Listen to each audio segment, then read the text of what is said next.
The church bells had already started ringing when Eleanor Ashworth realized the man waiting at the altar was not the one she had agreed to marry. She stood at the back of the chapel, her hand trembling on her father's arm, staring at the tall figure near the priest. He wore the same gray coat that had been chosen for the wedding. He stood in the same place her betrothed was supposed to stand. But something about the way he held himself, calm and still, without the nervous energy she had expected from a groom, made her chest tighten with an unease she could not explain. Her father did not seem to notice anything wrong. He patted her hand and whispered that everything would be fine, that Julian was a lucky man, and that today would begin a new chapter for their family. Eleanor nodded, though her eyes stayed fixed on the man at the altar. She had never actually met Julian Hartley in person. Their entire courtship had been arranged through letters, through their fathers, through promises made over dinner tables she had never been invited to. She knew his name. She knew his family's title. She did not know his face. As she walked down the aisle, the guests rose to their feet, smiling, some dabbing their eyes with handkerchiefs. Eleanor kept her gaze low, counting her own steps, the way she used to do as a child when she was afraid of tripping in front of a crowd. When she finally reached the altar and looked up, the man before her offered a small, steady smile. His eyes were a deep, warm brown, and there was something careful in the way he looked at her, as if he were trying not to frighten her. "You look lovely," he said quietly, so only she could hear. His voice was low and even, nothing like the descriptions she had heard of Julian Hartley, who was said to be quick with jokes and always laughing too loudly at his own stories. Eleanor's stomach twisted, but the priest had already begun to speak, and the entire chapel was watching, and there was no way to stop the ceremony without causing a scandal that would ruin her family's name forever. She told herself she was imagining things. Nerves could do strange things to a person's mind on their wedding day. She told herself that grief and fear made people see shadows where there were none, so she stayed.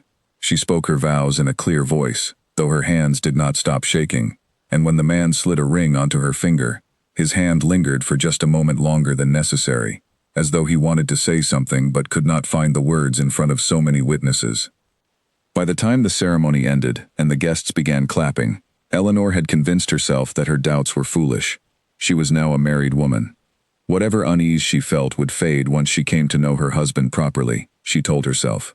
She smiled for the guests, accepted their congratulations, and let herself be led toward the carriage that would take her to her new home. It was only much later that evening, when the celebrations quieted and the guests had gone home, that the truth of what she had begun to notice would return to her, sharper and impossible to ignore. 2 weeks earlier, in a quiet study far from the chapel, Duke Nathaniel Hartley had sat across from his younger brother, Julian, watching him pace back and forth with the frantic energy of a man who had run out of options. "You cannot simply disappear," Nathaniel said, his voice calm but firm. "There is a wedding in 2 weeks. People are expecting you." Julian ran a hand through his hair, his face pale. "I cannot marry her, Nathaniel. I owe men money I do not have. There is a woman in the city who believes I have promised myself to her, and if I do not leave now, everything will collapse around me." The debts, the scandal, all of it. Nathaniel had always known his younger brother carried a reckless streak, the kind that came from being born second, from growing up in the shadow of a title he would never inherit. He had covered for Julian more times than he could count, quiet payments made to quiet men, apologies offered on his brother's behalf to people who deserved better. But this was different. This was a wedding. This was a young woman's entire future being placed in the hands of a man who had already decided to abandon it. "And what do you propose I tell Lord Ashworth?" Nathaniel asked. "That his daughter's groom vanished days before the ceremony. Do you understand what that would do to her? To our family?" Julian would not meet his brother's eyes. "I am asking you to help me, the way you always have." Nathaniel sat in silence for a long moment, his mind working through every possible outcome. If Julian's disappearance became known before the wedding, the scandal would follow Eleanor Ashworth for the rest of her life. No family of standing would consider marrying her afterward. Her father's reputation would be ruined along with hers, and the blame, unfair as it was, would fall heaviest on her. He thought of the few times he had glimpsed her from a distance, at gatherings where their families crossed paths. She had always struck him as quietly thoughtful, someone who watched a room carefully before speaking. someone who seemed to carry more intelligence and grace than most people around her ever noticed. He had never spoken more than a few polite words to her. He had certainly never allowed himself to think of her as anything more than his brother's intended bride. But now, faced with the reality that Julian intended to vanish and let her carry the shame of an empty altar, something in Nathaniel refused to let that happen. "I will stand in your place," he said finally. Julian stopped pacing and stared at him. "What? She has never met you in person. Your letters were written by our secretary, at your instruction, and signed with your name. She does not know your face, and you have made certain of that by staying away from every gathering where she might have seen you. I will take your place at the altar. The marriage will be legal. Our family name will remain untouched, and you will be free to do as you please, far from here, where no one can trace the scandal back to this house." "You would marry her, pretending to be me?" "I would marry her to protect her from what you intend to do to her," Nathaniel said. "Whether I do it as myself or as you is a detail she does not need to know until the time is right." Julian's relief was immediate and obvious, and it left a bitter taste in Nathaniel's mouth. His brother did not ask what would happen afterward, did not ask how Nathaniel intended to explain the deception once it was discovered, because Julian was already thinking of the road ahead of him, the debts he could escape, the woman in the city he could disappear toward. He simply nodded, gathered a small bag of belongings that same night, and left before the sun rose the next morning, leaving no note, no explanation, nothing but an empty room, and a brother now bound to a promise he had made in his place. Nathaniel spent the following 2 weeks preparing for a wedding that was not his own, at least not in name. He met with the family solicitor to ensure the marriage documents could be signed under his true identity, without immediately revealing the switch to the public. He instructed the household staff to say nothing of the change, framing it as a private family matter not to be discussed. He rehearsed, in his mind, how he would explain himself to Eleanor once the truth came out, though every explanation he imagined sounded thin and unconvincing even to his own ears. What he had not prepared for was the moment he first saw her walking down the aisle toward him, her eyes lowered, her hand trembling slightly against her father's arm. He had expected to feel only the weight of duty, the responsibility of protecting his family's name. Instead, he felt something unexpected settle into his chest, a quiet certainty that whatever came next, he did not regret the choice he had made. When she finally looked up and their eyes met, he saw a flicker of doubt cross her face, quickly hidden beneath practiced composure. He wondered if she somehow sensed that something was different. He told himself it did not matter. The vows were spoken. The marriage was real. Whatever came next, he would face it honestly, even if honesty had to wait a little longer than it should. That night, in the quiet of the carriage carrying them away from the chapel, Eleanor sat across from her new husband, watching the passing lights of the city through the window. She wanted to ask him a dozen questions. She wanted to ask why his voice did not match the letters she had received, why his manner was so different from everything she had heard about him, why he watched her with an expression that seemed closer to quiet apology than joy. But the day had exhausted her, and the questions felt too large to voice on a night that was supposed to be the happiest of her life. Instead, she folded her hands in her lap and allowed herself to believe, for just a little while longer, that the strange feeling in her chest was nothing more than the nerves of a new bride stepping into an unfamiliar life. She did not yet know how right her instincts had been. She did not yet know that the man sitting across from her, watching her with such careful attention, was not the groom her father had chosen, but his older brother, a duke who had made a promise to protect her, even if it meant beginning their marriage with a lie neither of them had chosen to tell out loud. The carriage rolled on through the dark streets, carrying two people bound together by vows, spoken under a false name, toward a future neither of them could yet imagine. The new house Eleanor arrived at that first night was grander than anything she had imagined, with tall windows and a quiet elegance that spoke of old money and older traditions. She had expected her husband to lead her through the halls with pride, pointing out portraits and family history the way most men did when showing off their inheritance. Instead, he walked beside her in silence, occasionally glancing at her, as though checking whether she was comfortable, but saying very little. She told herself this was simply his nature. Perhaps he was a quiet man, unlike the version of him she had built in her mind from letters and rumors. She had heard, secondhand, through cousins and family friends, that Julian Hartley was known for his charm, his easy laughter, his habit of filling every silence in a room with some clever remark. The man beside her seemed to prefer silence itself, choosing his words carefully, watching her more than he spoke to her. That first week passed in a strange, careful rhythm. They took meals together, mostly in quiet, exchanging polite conversation about the weather, the house, small details of daily life. Eleanor found herself studying him, without meaning to, noticing the way he held his cup, the way he read letters at the breakfast table, with a focus that seemed almost scholarly, the way the household staff addressed him, with a level of formal respect that felt different from how servants usually spoke to a younger son. One morning, as she walked the long gallery of family portraits that lined the upper hall, she paused in front of a large painting near the end of the corridor. Two young boys stood together in the frame, dressed in matching formal clothing, clearly brothers, though the artist had captured something different in each of their expressions.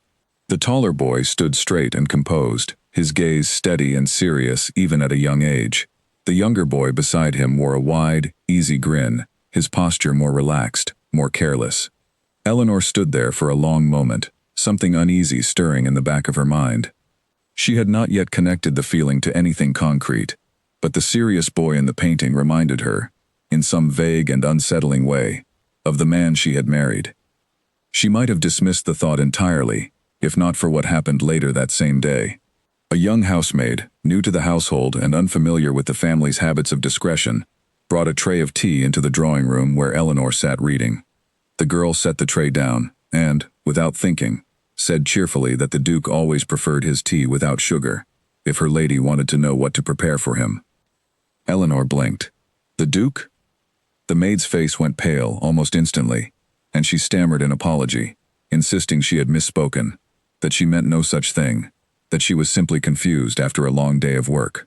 She hurried from the room, before Eleanor could ask another question, leaving the tea tray behind, and an unmistakable weight of suspicion hanging in the quiet room. Eleanor sat very still for a long time after the maid left, turning the word over in her mind. The Duke. Not the younger brother she had been promised, but the elder one, the one who held the family title, the one whose face she had never once been shown in any of the letters or descriptions given to her before the wedding. She thought back to the wedding day itself, to the man who had stood at the altar with a stillness and steadiness so unlike what she had expected. She thought of his low, careful voice, so different from the descriptions of a groom known for his loud laughter and quick wit.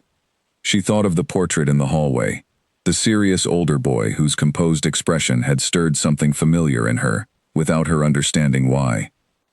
That evening, she chose her moment carefully. Dinner had ended, and the servants had cleared the table, leaving husband and wife alone in the dining room, with only the candlelight between them. Eleanor folded her hands on the table, and looked directly at the man across from her. "I would like to ask you something," she said, keeping her voice steady, despite the nervous flutter in her chest. "And I would like an honest answer." He set down his glass, watching her with an expression that seemed almost to have been waiting for this moment. "Ask me anything."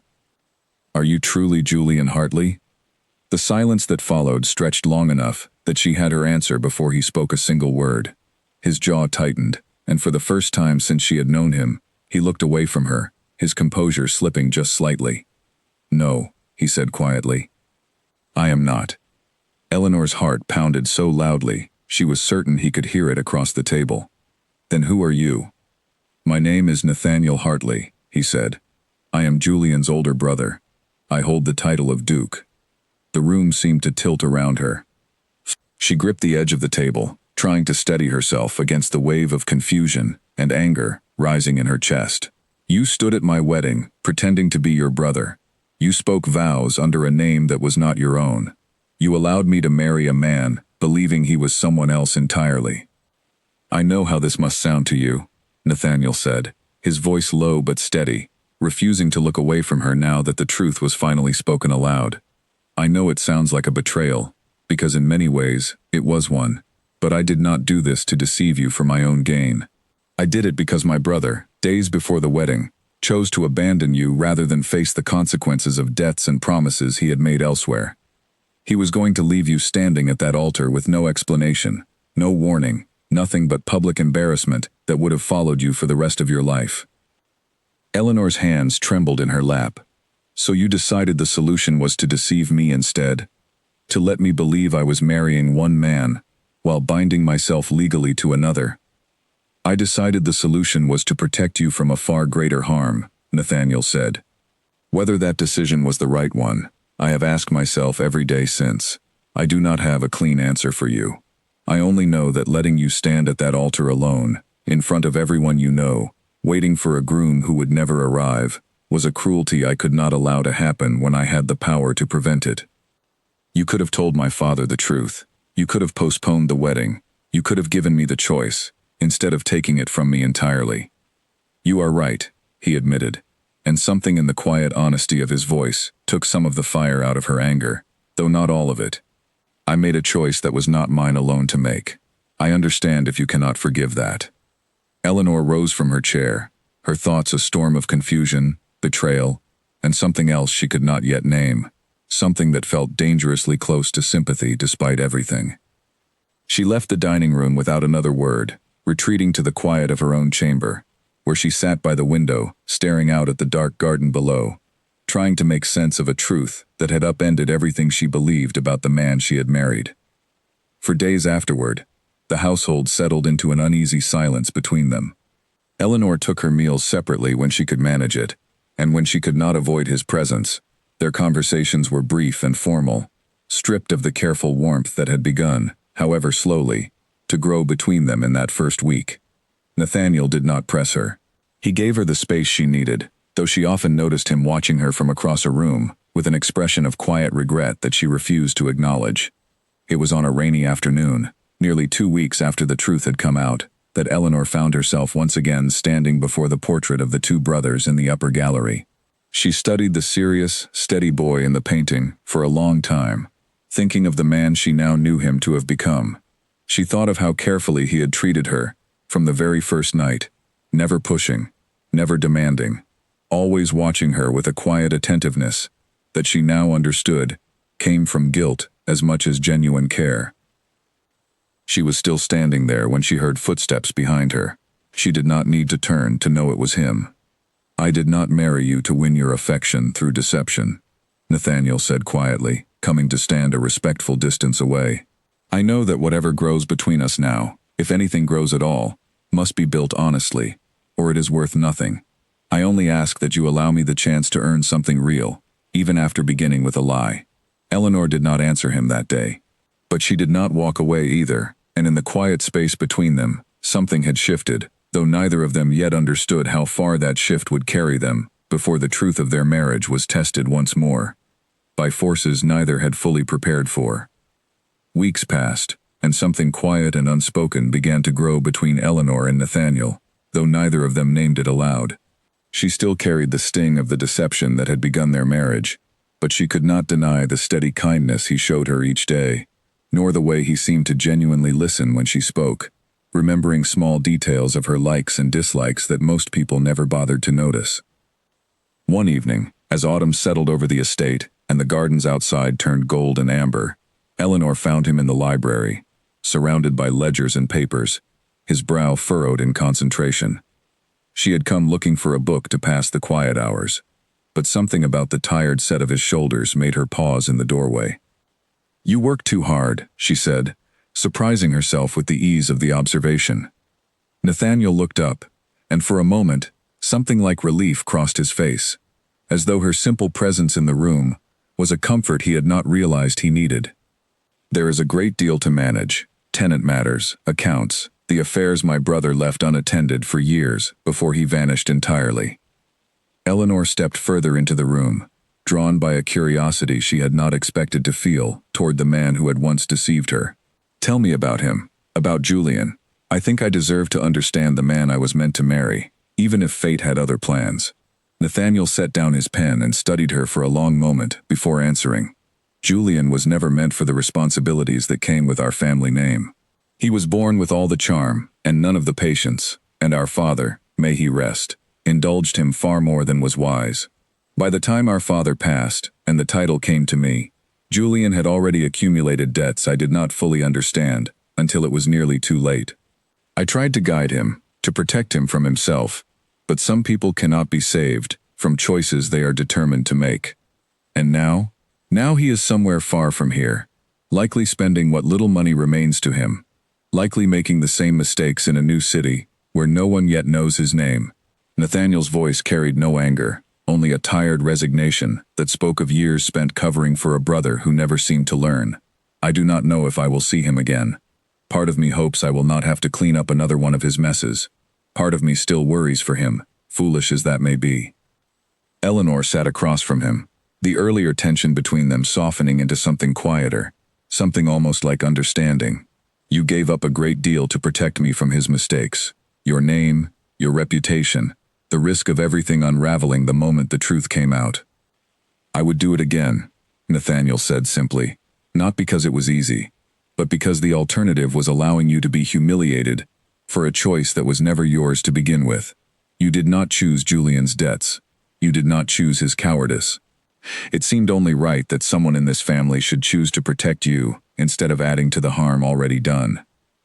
Something in his words settled deep in Eleanor's chest, a warmth she had not expected to feel toward the man who had once been a stranger, wearing his brother's name.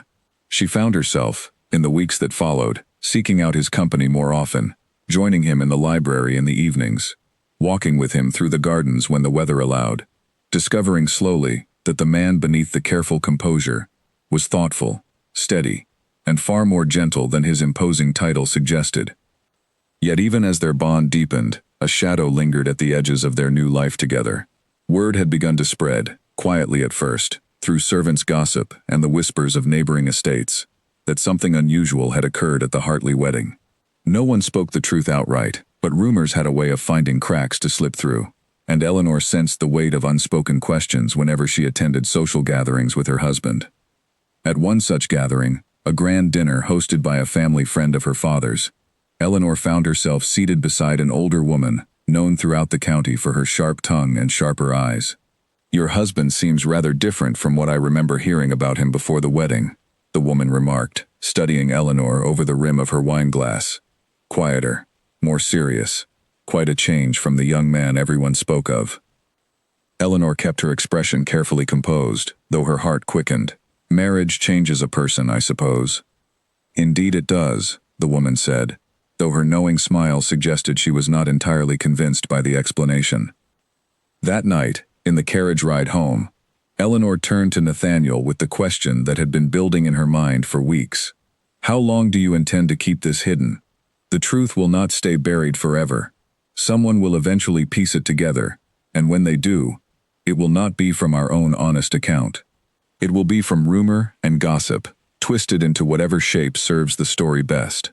Nathaniel was quiet for a long moment, watching the passing countryside through the carriage window. "I have thought of little else these past weeks. You are right, that the truth cannot remain hidden indefinitely. I had hoped to find the right moment, the right way to bring it forward, without causing unnecessary harm to your family's standing or mine." "Perhaps there is no perfect moment," Eleanor said softly. "Perhaps the longer we wait, the worse the eventual reckoning will be." He turned to look at her then, something searching in his gaze. "Are you asking me to reveal the truth publicly? I am asking you to trust that we can face it together, rather than let it find us unprepared," she said. "I have spent weeks watching you carry this weight alone, even within our own home. I do not wish to spend the rest of our marriage waiting for the day someone else forces the truth into the open." Nathaniel reached across the carriage and took her hand, a small gesture that carried more meaning than either of them fully voiced aloud. "You continue to surprise me.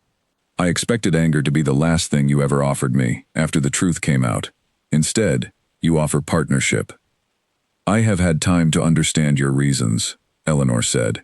"That does not erase what happened, but it has helped me see the man behind the deception, rather than only the deception itself." They arrived home in comfortable silence, the earlier tension of the evening's rumors settling into a quiet resolve between them.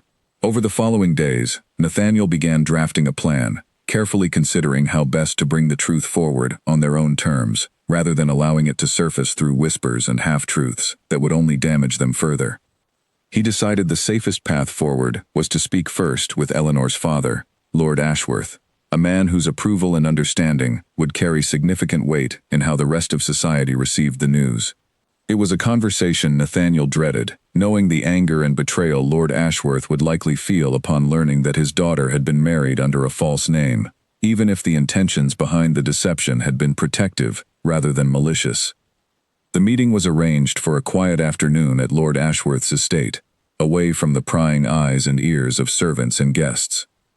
Eleanor insisted on attending alongside her husband, unwilling to let him face her father's judgment alone, a decision that surprised Nathaniel and settled something uncertain in his chest. Lord Ashworth received them in his private study, his expression polite but curious, unaware of the gravity of what was about to unfold.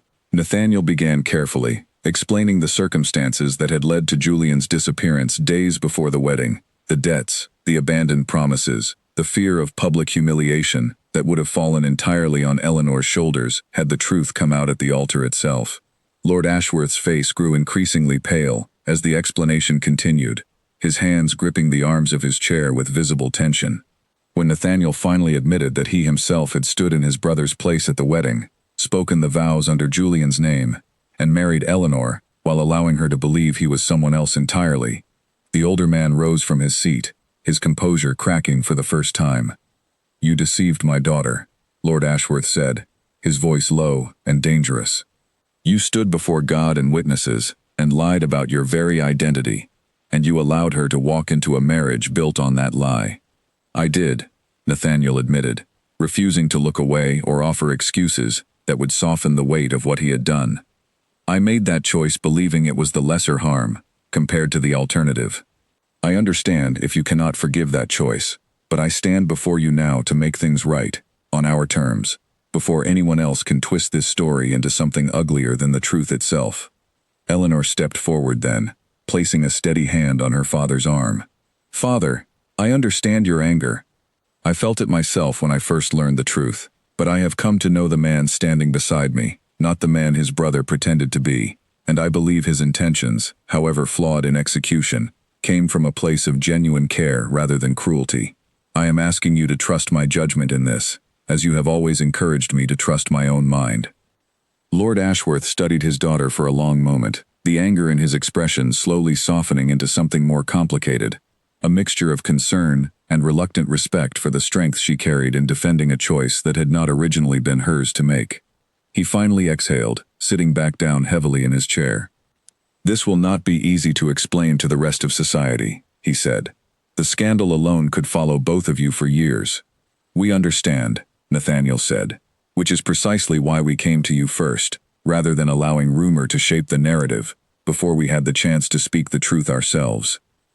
The conversation that followed stretched long into the afternoon, the three of them working through how best to present the truth publicly, in a way that minimized damage, while still being honest about what had occurred. It was not a perfect solution, nor an easy one, but by the time Eleanor and Nathaniel departed for home that evening, a fragile peace had been established, built on the same foundation of honesty that Eleanor had insisted upon in the carriage days before. As their carriage rolled away from her father's estate, Eleanor leaned back against the seat, exhaustion and relief washing over her in equal measure. "That was harder than I expected." "You were remarkable," Nathaniel said quietly, watching her with an expression she was beginning to recognize as something deeper than mere gratitude. "I do not know many people who would have stood so firmly in defense of a marriage that began as unfairly as ours did. Perhaps I am beginning to understand that what began unfairly does not have to remain that way," Eleanor said, meeting his gaze steadily. "Perhaps the truth, however difficult, is the only foundation strong enough to build something real upon." Neither of them could have known, in that quiet moment of fragile hope, that the truth they had so carefully prepared to reveal on their own terms was about to be tested in ways far more dangerous than gossip or whispered rumor. As word of Julian's return began traveling through the county far faster than either of them anticipated. The news reached Eleanor first, through a letter delivered by an old family friend who had encountered Julian in the city, quite by accident, at a gathering neither of them had expected the other to attend. The friend, unaware of the full truth behind the wedding, wrote only to mention that Julian Hartley had returned to society, looking recovered from whatever troubles had kept him away, and that he had spoken of returning home soon to reclaim what he called his rightful place. Eleanor read the letter twice before setting it down, a cold unease settling over her. She found Nathaniel in his study that evening and handed him the letter without a word, watching his expression shift from confusion to concern as he read the careful, unknowing words of their friend. "He is coming back," Nathaniel said quietly, more to himself than to her. "What does that mean for us?" Eleanor asked, her voice steady, despite the anxiety building in her chest. Nathaniel set the letter down and rubbed his temples, exhaustion evident in the tired lines of his face. "It means he has likely run through whatever money he took with him, and now seeks to return to whatever safety and comfort remains available to him here. It means he may not yet know that I have already told your father the truth, or that we intend to make our own honest account known before rumor forces our hand. Do you think he will cause trouble?" "Julian has never been one to consider consequences before acting," Nathaniel said grimly. "If he returns and discovers that I have married you in his place, and that our marriage now stands as legally binding, there is no telling how he might react, particularly if he believes there is still some advantage to be gained from disrupting what we have built."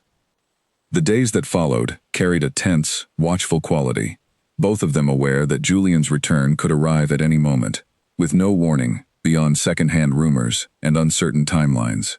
Eleanor found herself unable to fully relax, constantly listening for the sound of carriage wheels on the gravel drive, wondering each time whether it signaled the arrival of the brother whose absence had shaped the entire foundation of her marriage.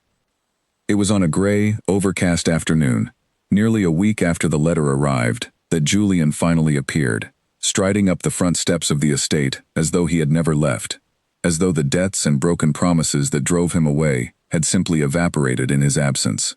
Eleanor was in the drawing room when she heard the commotion in the entrance hall, Julian's voice loud and demanding as he questioned the startled servants about his brother's whereabouts.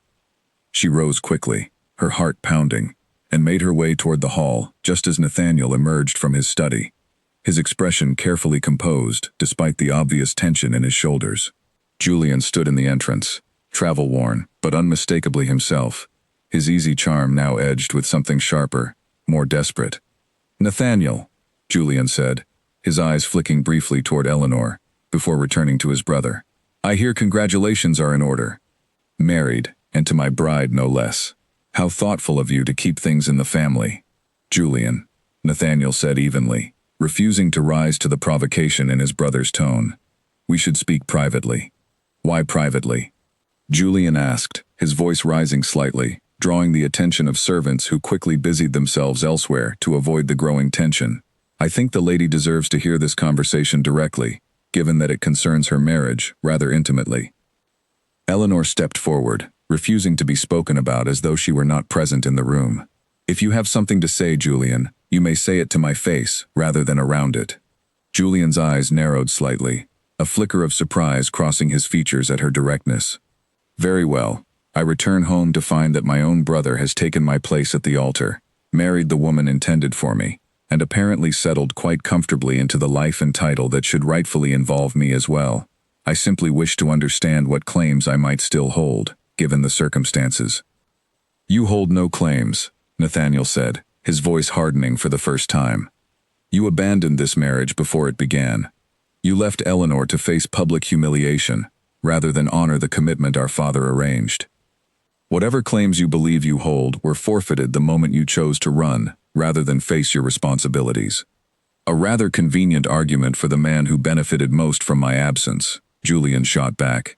"You gained a wife, a marriage that secured this family's standing, and I imagine a fair bit of satisfaction in finally stepping into a role you always seemed to envy, quietly, from the shadow of my supposed charm.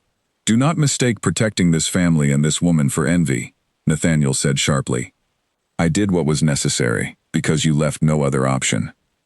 If you wish to discuss claims and rightful places, perhaps we should begin with the debts you left unpaid, the promises you broke to more than one woman, and the manner in which you vanished without so much as a word of warning to anyone who trusted you." Julian's jaw tightened, the earlier bravado in his posture faltering slightly under the weight of his brother's words. He glanced toward Eleanor again, and for a moment, something almost like genuine regret crossed his expression, before hardening once more into defensive frustration. "I did not come here to be lectured," Julian said.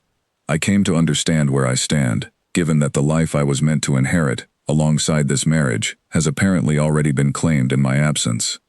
You stand exactly where you left yourself, Nathaniel said firmly. Free of the obligations you refused to honor, and equally free of the benefits that came attached to those obligations. If you wish to rebuild your standing within this family, it will require far more than simply returning and demanding what you abandoned.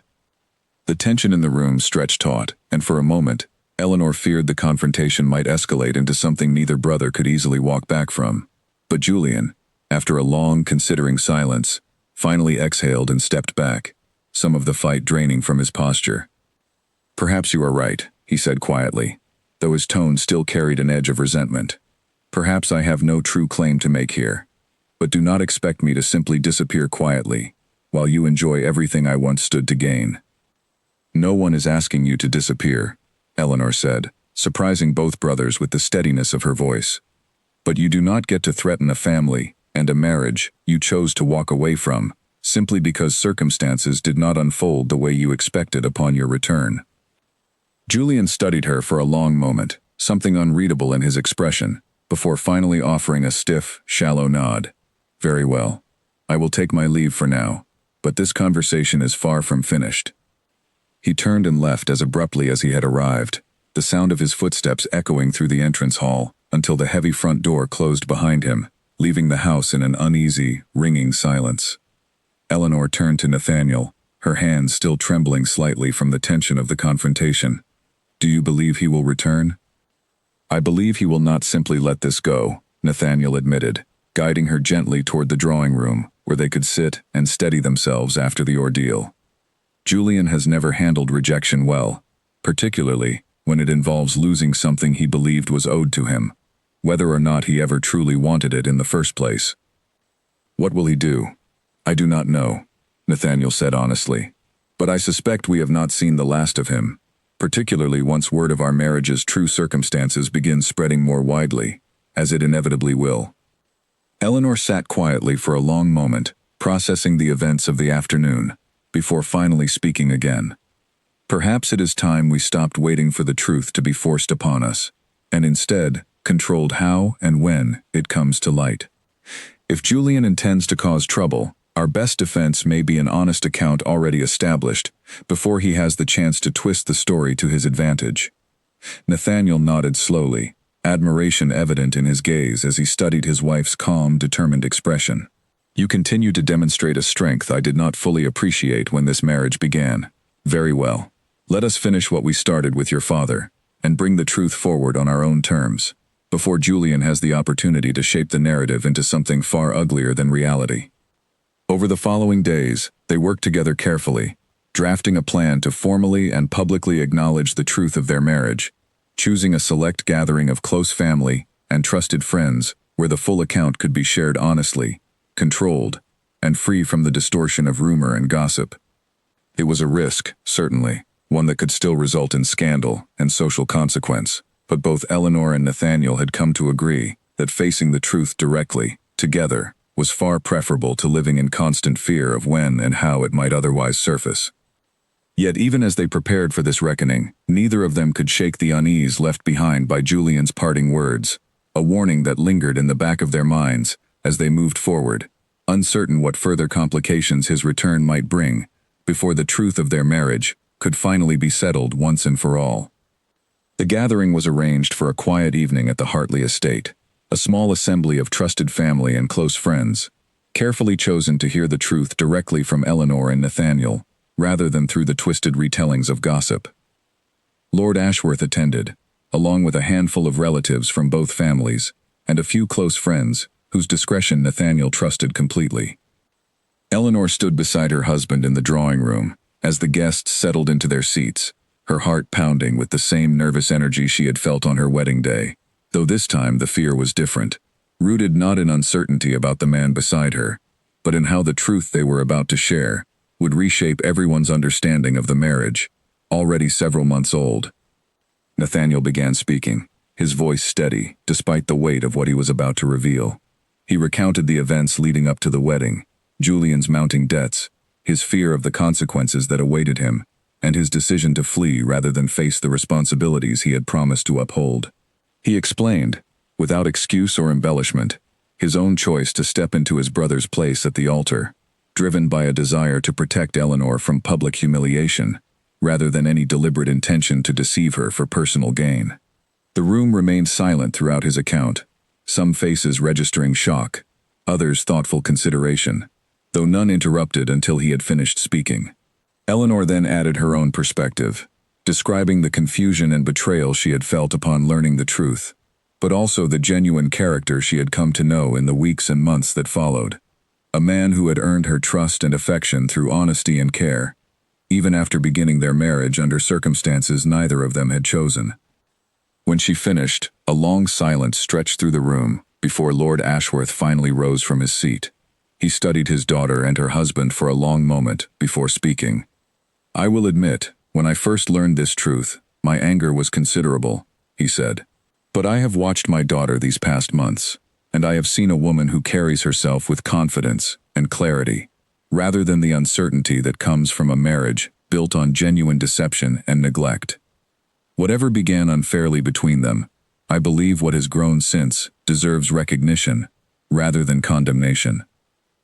Murmurs of quiet agreement passed through the room, though Eleanor noticed a few skeptical expressions among the guests, whispers exchanged behind raised hands that suggested not everyone present would carry the story forward with the same generous understanding her father had offered. The gathering continued for another hour, questions asked and answered honestly, the initial shock gradually settling into cautious acceptance among those present. By the time the guests began departing for the evening, Eleanor felt a fragile sense of relief, believing that the most difficult part of their reckoning had finally passed. That relief proved short-lived.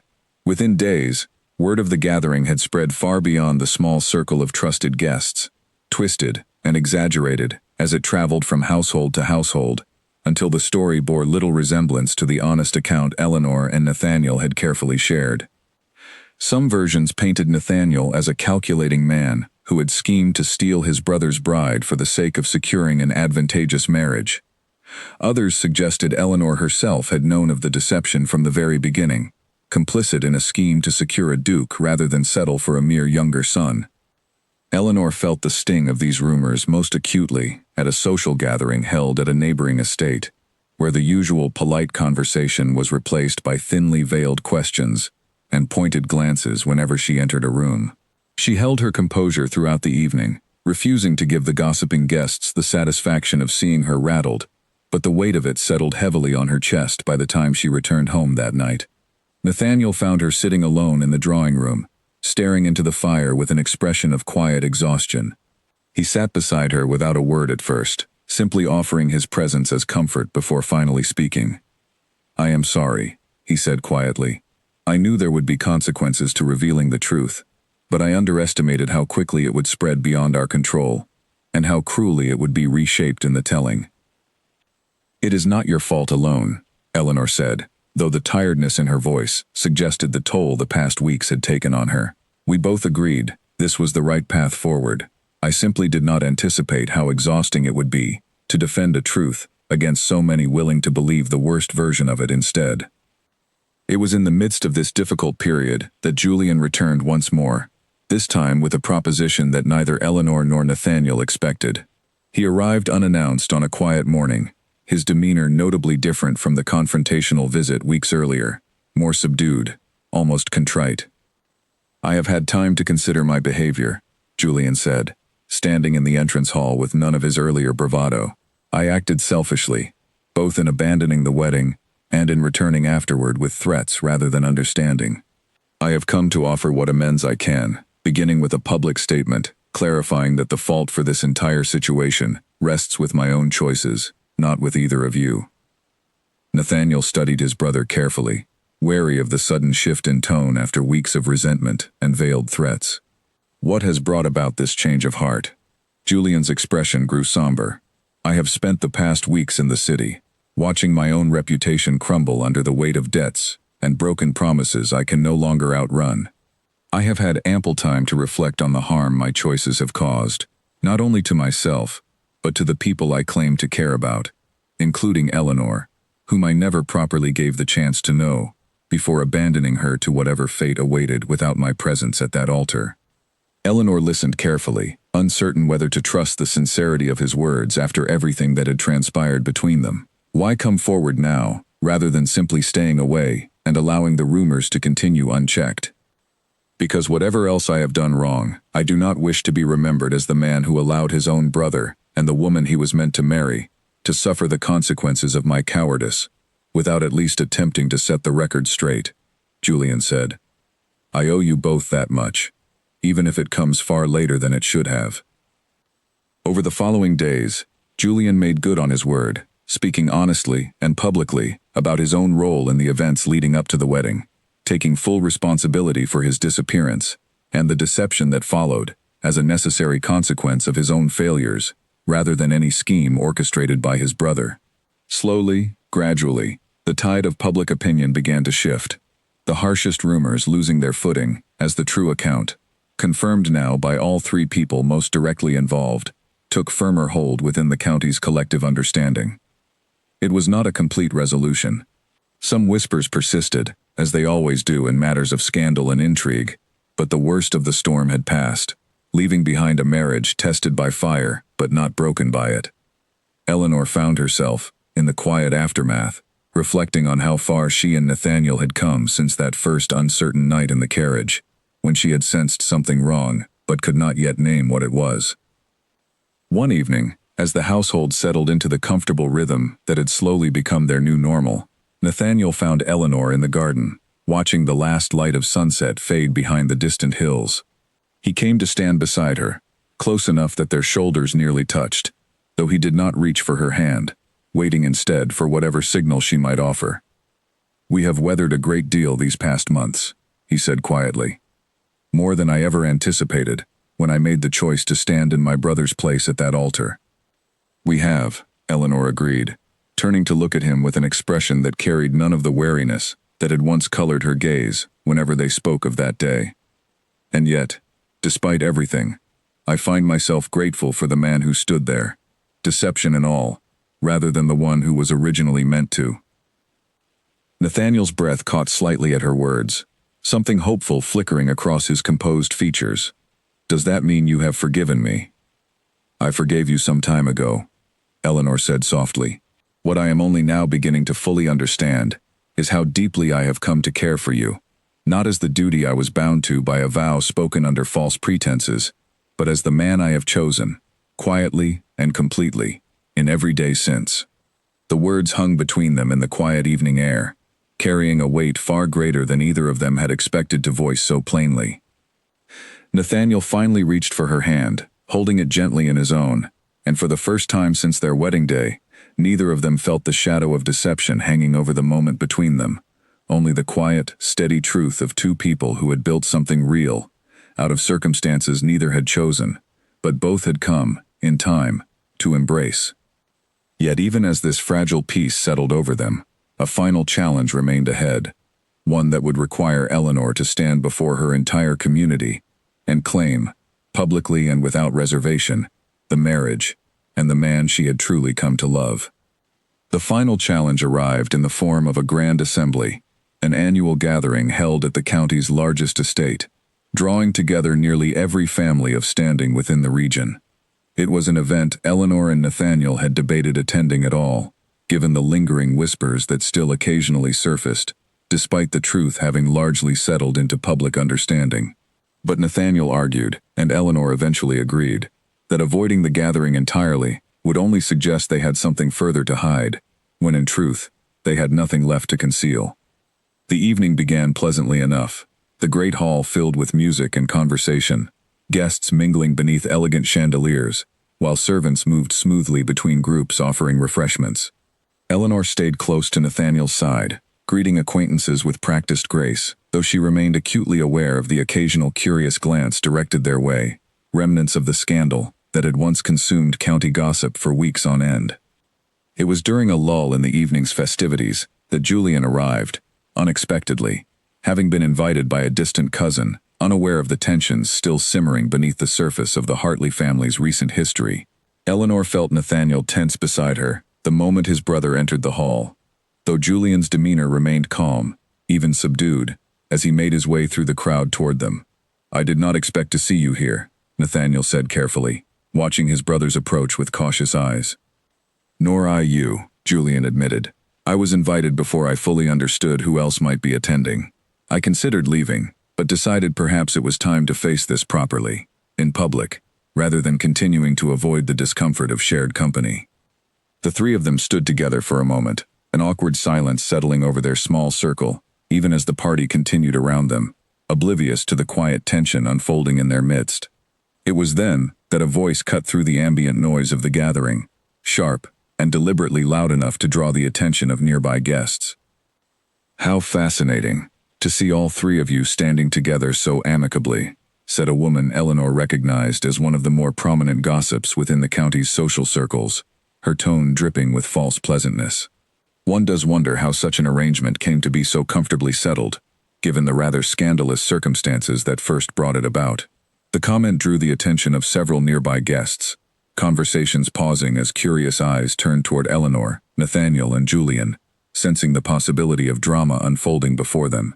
Eleanor felt her pulse quicken, recognizing the moment for what it was, an opportunity either to retreat into evasive politeness or to finally, publicly, claim the truth of her own story without apology or hesitation. She chose the latter. "I imagine there is a great deal of curiosity surrounding our circumstances," Eleanor said, her voice clear and steady enough to carry across the growing circle of onlookers. "Rather than allow further speculation to continue shaping a story that belongs to us, perhaps it would be simpler to address it directly, here, among those curious enough to ask." A hush fell over the immediate area, guests drawing closer, drawn by the rare spectacle of a scandal being addressed head-on rather than whispered about in hidden corners. Nathaniel glanced at his wife, a flicker of surprise and admiration crossing his features, before offering a small nod of encouragement. "My marriage began under circumstances I did not choose," Eleanor continued, her gaze steady as she addressed the gathered crowd. "I was promised to Julian Hartley, a match arranged by our families, long before I had any say in the matter. Days before our wedding, Julian, overwhelmed by debts and fears of his own making, chose to leave, rather than face his responsibilities. His brother, Nathaniel, made the difficult decision to stand in his place at the altar, not out of any desire to deceive me for personal gain, but to protect me from the public humiliation of standing alone before family and friends, waiting for a groom who would never arrive." Julian, standing beside her, did not attempt to interrupt or deflect, his expression solemn as he listened to the truth being spoken plainly, without the softening or exaggeration that rumor had long since applied to the story. "I will not pretend the discovery of that deception did not hurt me deeply," Eleanor continued. "It did. I felt betrayed, confused, uncertain of everything I believed about the marriage I had entered. But in the months since, I have come to know the man who stood beside me that day, not through the lie of his brother's name, but through his own honest actions, his patience, his care, and his willingness to face the consequences of a difficult choice, rather than hide from them." She turned slightly, meeting Nathaniel's gaze directly, her voice softening even as it remained clear enough for the surrounding crowd to hear every word.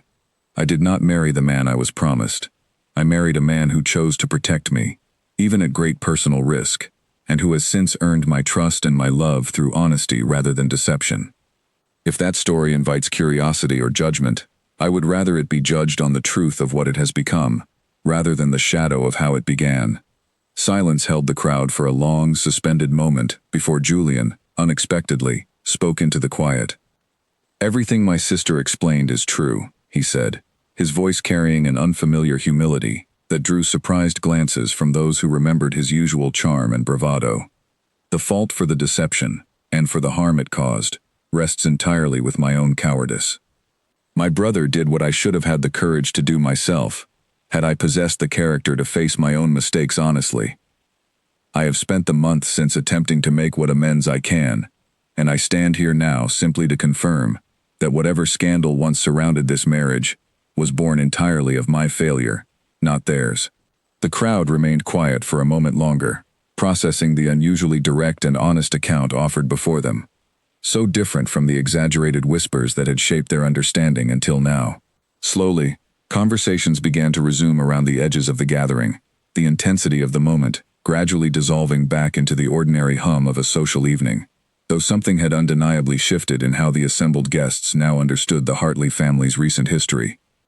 The woman who had first posed the pointed question offered a stiff, slightly embarrassed nod before retreating into the crowd, her earlier eagerness for scandal replaced by something closer to grudging respect for the composed honesty she had just witnessed. Later that evening, as the party began winding down and guests slowly departed into the cool night air, Eleanor found herself standing on the estate's grand terrace, looking out over the moonlit gardens below. Nathaniel joined her a few minutes later, 2 glasses of wine in hand, offering one to her as he came to stand at her side. "You were remarkable tonight," he said quietly, watching her with open admiration. "I do not know many people who could have faced that crowd so directly, laying out the entire truth without flinching." "I grew tired of allowing others to shape a story that belonged to us," Eleanor said, accepting the glass with a small, tired smile. "It felt time to claim it honestly, rather than continuing to let rumor decide what our marriage meant to everyone but ourselves." Nathaniel set his glass down on the terrace railing and turned to face her fully, something deeply earnest in his expression. "Eleanor, I know our marriage began in a manner neither of us chose, built on a foundation of necessity rather than affection.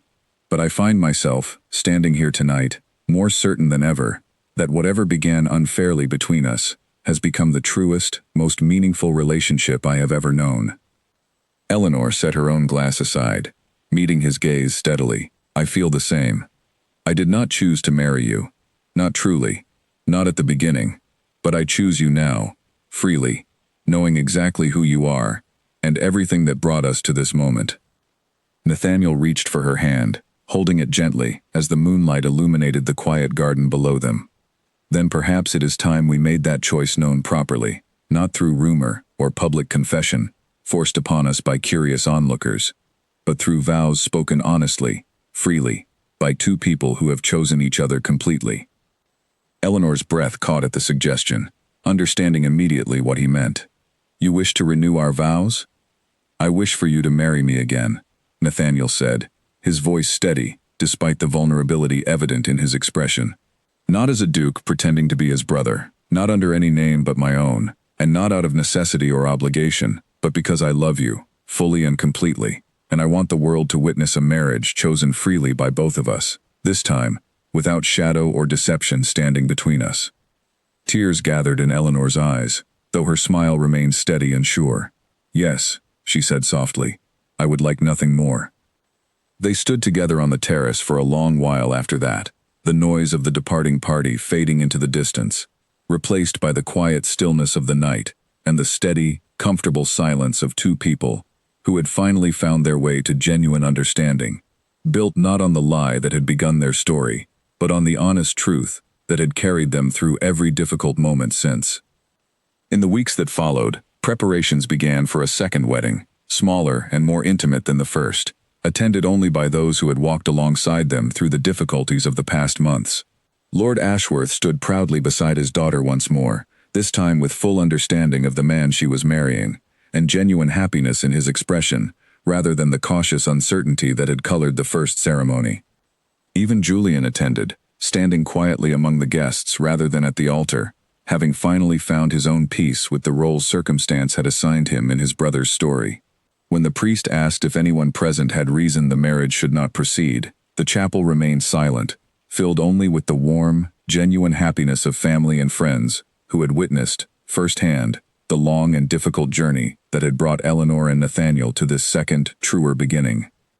As Nathaniel slid the ring onto Eleanor's finger this time, there was no hesitation in his touch, no lingering guilt hidden behind careful composure, only the steady, open love of a man, finally free to claim his own name and his own heart in front of everyone who mattered most.